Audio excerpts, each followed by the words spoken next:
Good evening and welcome to This Week in Atheism, which is a panel discussion brought to you by the Center for Atheism and deals with articles found in The Focus, which is the e-magazine published by the Center for Atheism. And if you would like to receive copies of The Focus, just send an email to focus@centerforatheism.org. I'm host Dennis Horvitz, and I would like to introduce my co-panelists. To my left is the very lovely and talented Genevieve Joy. She is an actress and has been my co-panelist for 3 or 4 times now, right? So, and also recently added to the motley crew. I don't know. I guess that's what we call it. Crew cast. Also an actor, Omar Wamanchumo. Case, we're like I said, we discuss articles that usually discuss articles that appear in the Focus, and this is one. I don't know if this is Ken. Is this a Focus article? Eternity for Atheists. It's from the New York Times. By Jim. The article is by Jim Holt, and the title is Eternity for Atheists. I don't know if I'm going to read the whole thing, but just some. I've got some important questions to ask, and I'm sure that you do. You two do as well. Basically, it's this. I'll just start it. If God is dead, does that mean that we cannot survive our own deaths?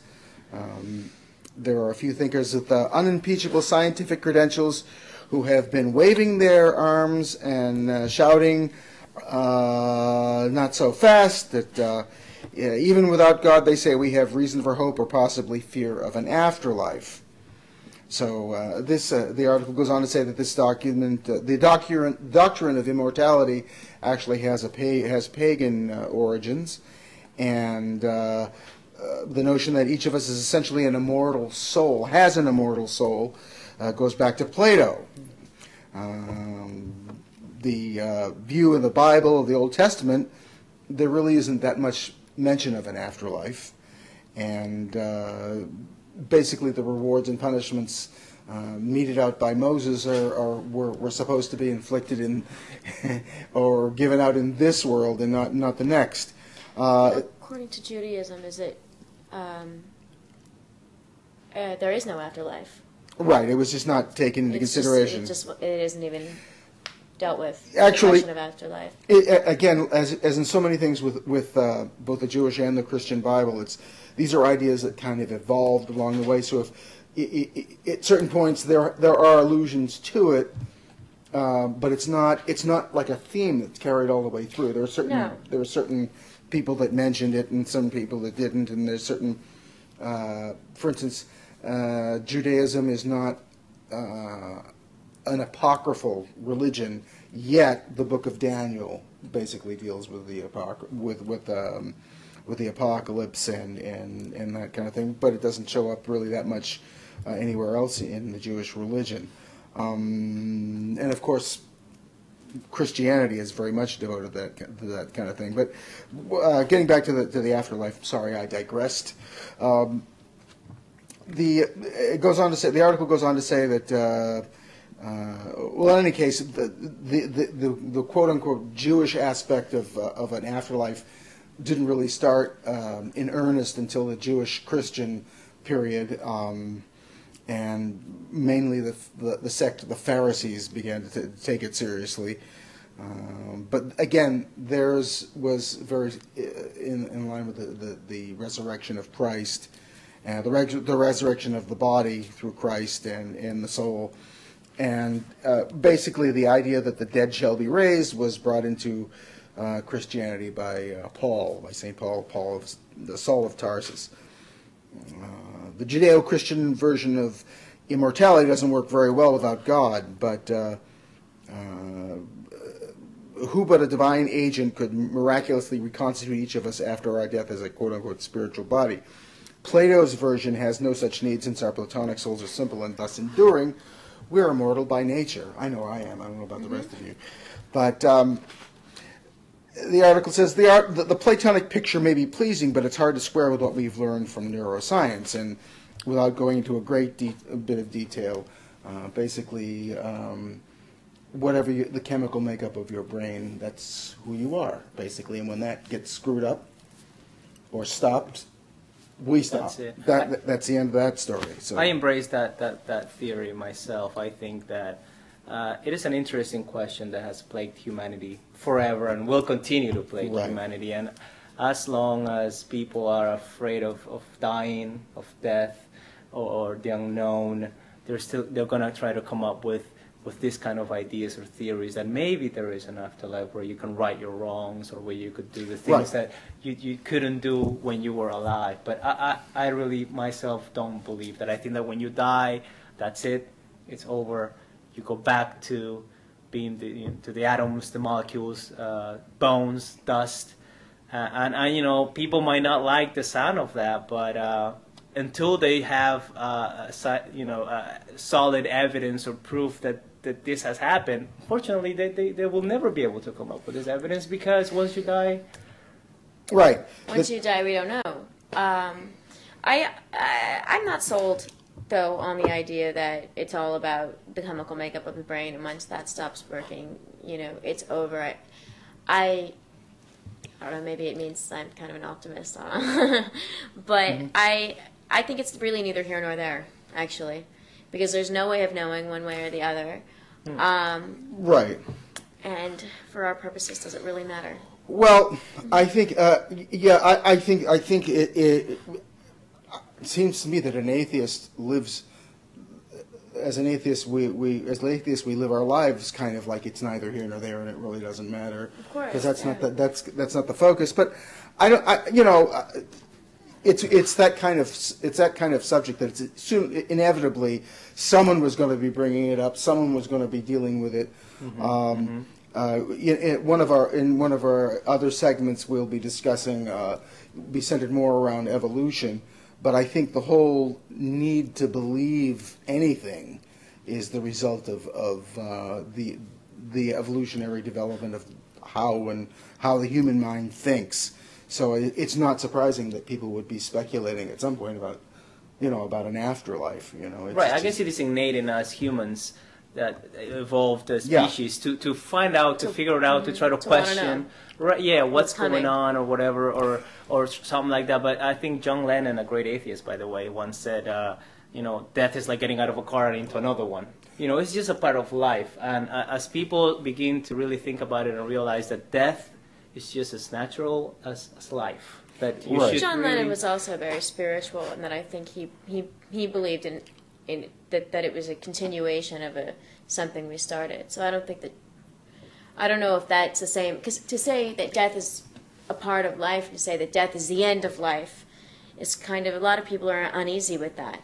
That's true. That's very true. Well, it says they here, have a hard time embracing. That's it. It's over.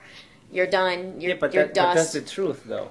That's what happens. It's the truth about it is what happens. It is what happens. It is what happens. Right. But as skeptics, you have to embrace the possibility that we really have no idea. And it's and one of those, we don't need to. That's the way you it don't goes. really need to. How can we know? So it is more personal. Like if you believe. I think it is personal. I think depending on your experience, you're going to have a proclivity one way or the other toward one feeling. I don't think that an afterlife is contingent on there being any form of external God. Right. This comes down to the person and the spirit of the person, which can exist. You can believe in, one can be a spiritual person with or without believing in God. So that, I guess it depends on what kind of atheist you are. All right. Well, let me just say this, that an absolutist then, I guess. The article asks this question: where does this leave those who, while secular in outlook, still pine after immortality? Well, I think you kind of. Yeah, I think you kind of hit on it, that while it may not be a very pleasant thought that we. It's not. I mean, if you want to be remembered, you will be remembered. Obviously, the people who have fond memories of you, your work or your children or whatever you leave behind as your legacy. But other than that, I personally don't think that you somehow your soul escapes your body when you die and then floats around and somehow hangs around for a while, and then boop, it's born again somehow. Well, look at it this way. I think I'm going to come back as a... Or reincarnation. Right? People talk about reincarnation. Right. Or people talk about, or the Egyptians prepared the mummies for the long journey towards death. Well, look at it this way. I mentioned this before, probably on the show, and certainly in other areas.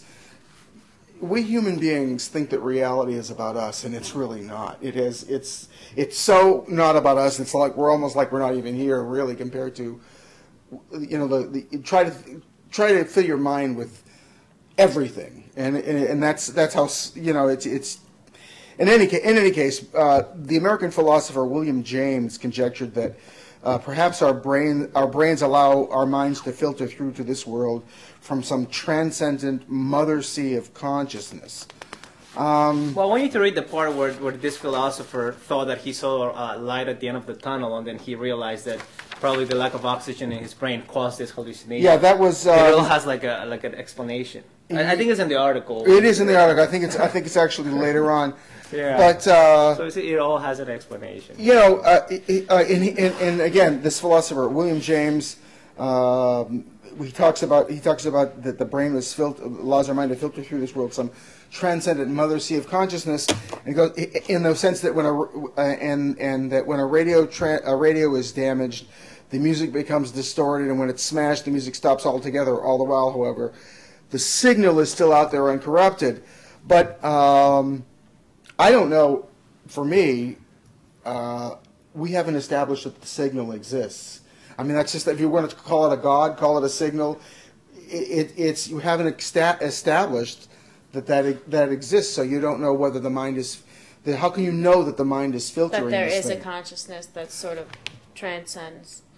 Yeah, I don't think. But going back to what you said before, I don't know that there's any way of knowing that. So we can make that leap of faith, thinking, okay, yeah, there's an afterlife. Then we really have to definitely conclude that since there hasn't been any kind of proof, or there hasn't been some kind of, or that we will never, like you said, it's neither here nor there, because there's no way for us to find out, really. Right. We can't interview that guy, to ask him. So it's part of the larger picture of how. Or when you die, you lose like 12 grams or something on your soul. I mean, it goes back to every philosopher's struggle with the issue of,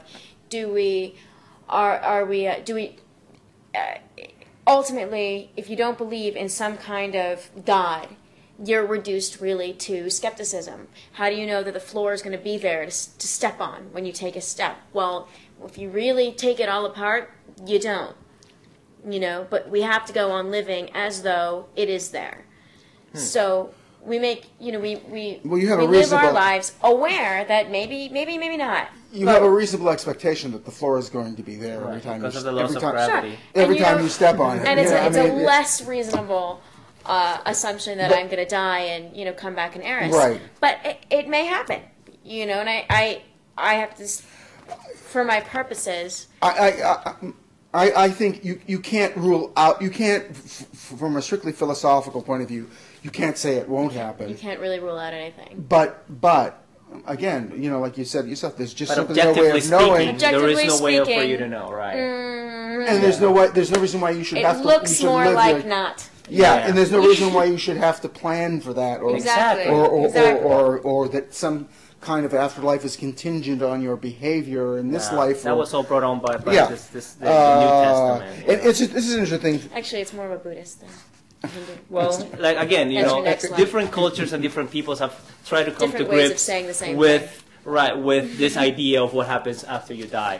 You know what? You only have one life to live. Live it fully. Have fun. Enjoy your life. Do whatever you can. And you're living it as a blonde. And then you die. And that's it. Why is it so horrible for people to understand? Yeah, well... We're a tiny planet in a remote corner of the galaxy. I mean, we're so insignificant, really, when you think about it. The answer to the question, why is it so horrible to understand, I think that would take a whole series of shows. Because we're narcissists by nature, and we like to think that we matter. Yeah. Right. Everything has been designed and created with us in mind, right? No, that's true. But as we said at the top of the show, a lot of that narcissism is really kind of natural, because you can only experience the world through your own eyes and through your own experience, and so it's it's whether it's realistic in a larger sense or not, it certainly is understandable. And he goes on to say that this philosopher William James' idea of immortality may sound far-fetched, but for him and other scientifically minded thinkers of his time, it had one great virtue. It explained the existence of what were thought to be psychic phenomena, ghostly apparitions, communications from the dead at seances, and seeming cases of reincarnation. Alas, little of this supposed evidence for an afterlife has held up under the scrutiny of rigorous investigation.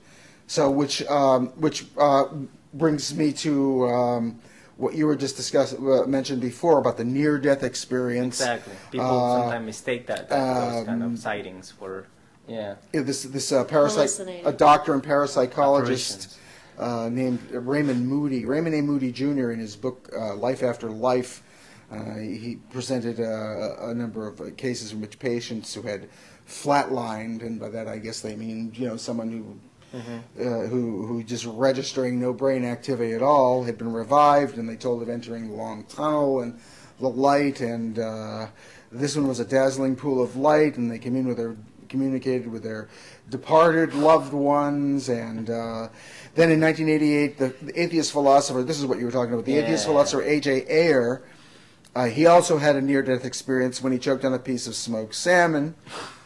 And his heart stopped for a few minutes.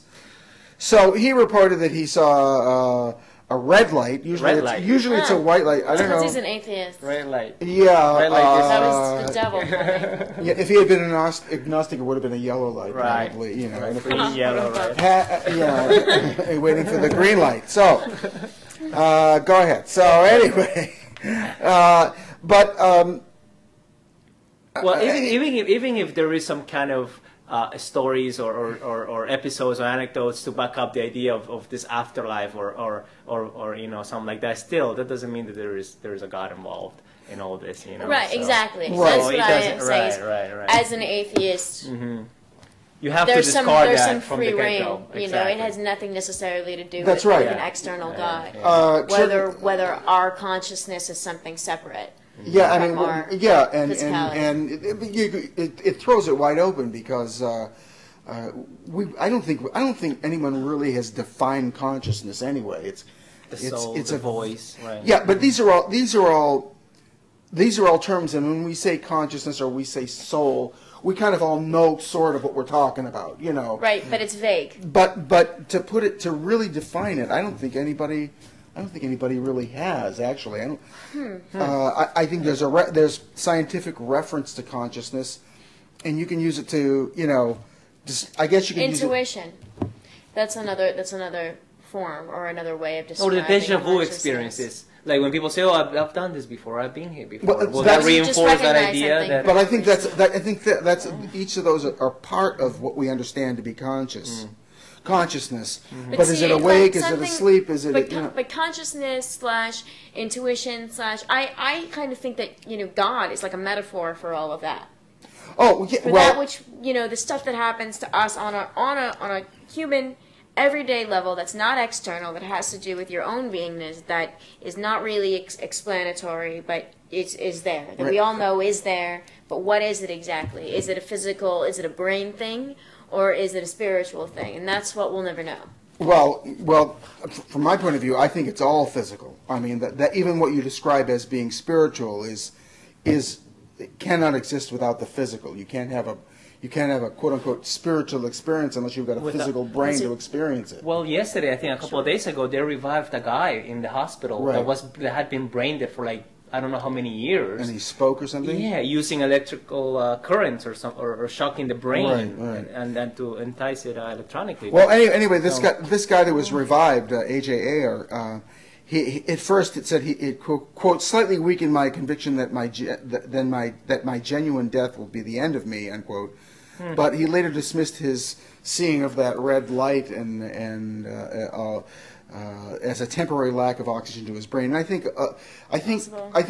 critics of the afterlife, critics of the near-death experience, generally cite that as, you know, you're seeing the, usually it's they're seeing the white light, and usually it's oxygen deprivation. Exactly. When you have oxygen deprivation, that can happen. Yeah. Exactly. Or when your body's going through something. When you have low blood pressure or something, you pass out, or you black out or something. Or, now, here's this is you know, the article says that in the physics of in the book The Physics of Immortality. The physics of immorality, I think one can, you have to kind of experience that on your own. You don't need a book to tell you that. At least I know I didn't. But in any case, in the book The Physics of Immortality, Frank J. Tipler, a specialist in relativity theory at Tulane University, showed how future beings might, in their drive for total knowledge, quote unquote, resurrect us in the form of computer simulations. Now, I've seen stuff like this on. You know, I don't know if it's a Science Channel or the Discovery Channel or whatever, but I tend to think that's quite not exactly what we're talking about when we talk about the afterlife.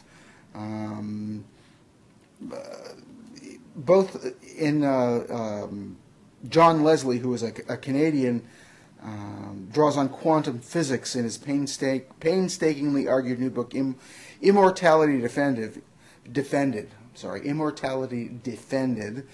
Each of us, Leslie submits, is immortal because our life patterns are but an aspect of a quote-unquote existentially unified cosmos that will persist after our death. Wow.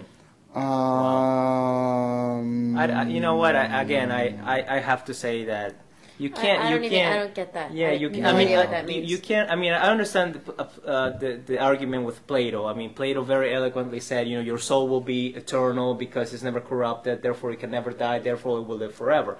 But Plato is also really old. Exactly, but that was one of the first attempts to really. One of the first attempts. Yeah, but it was one of the first, attempts to really understand this question. Right. Very laudable. But I still don't think. I think it's all a bunch of speculation and.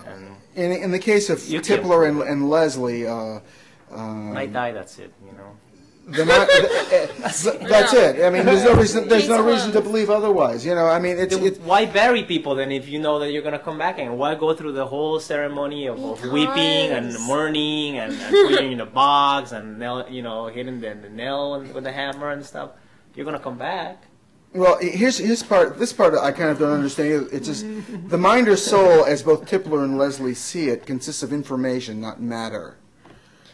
And one of the deepest principles of quantum theory called unitarity forbids the disappearance of information. My question is the information of thought the same as quantum information? I mean, is that really the same thing? Well, it's that it's not physical. It's not tangible. Yeah, the contents of the mind are intangible. Therefore, they don't die like the body dies. I think that's what that means. They're trying to say.